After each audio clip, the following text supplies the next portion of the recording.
الله وبركاته. أما بعد، توكلنا على الله واعتصمنا بالله ولا حول ولا قوة إلا بالله. اللهم صل وسلم وبارك على سيدنا ونبينا وحبيبنا وشفيعنا محمد صلى الله عليه وسلم تسليما كثيرا. لقد اقتربت ليلة القدر، وجب أن نستعد لها بكل إيمان وطاعة، وأن نجتهد في العبادات والطاعات وفي العمل، وأن نجتهد أيضا بالدعاء، وأن نكثر من الدعاء، وأن نخلص الدعاء لله سبحانه وتعالى، ونطلب منه ما نتمنى في هذه الليلة،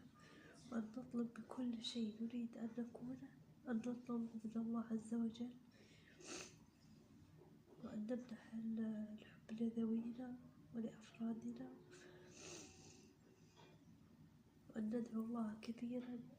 لهذه الأمة الإسلامية أن تكون عامرة، وأن تكون بصحة وأمان، وأن يحفظ الله الناس والعباد والبلاد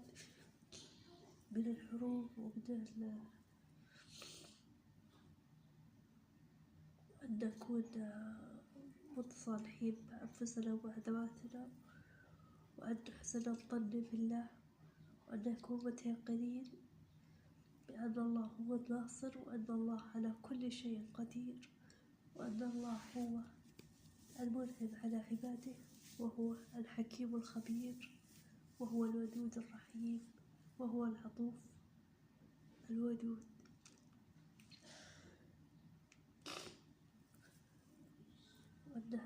أمنح الحب لذوينا ولأسرتنا،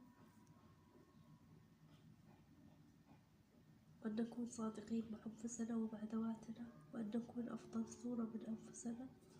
وأن نسعى للخير ولعمل الخير من أجل بناء جسور سليمة حول المجتمع وحول الناس، وأن نكون صادقين مع أنفسنا وذواتنا، وأن نرتقي أكثر وأكثر، وأن نطور وعينا أكثر وأكثر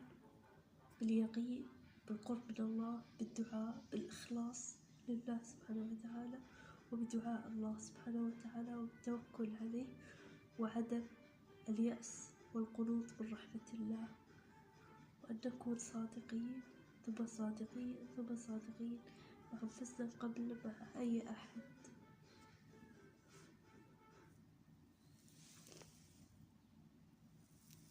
وأن نحب الخير للآخرين كما نحبه لأنفسنا.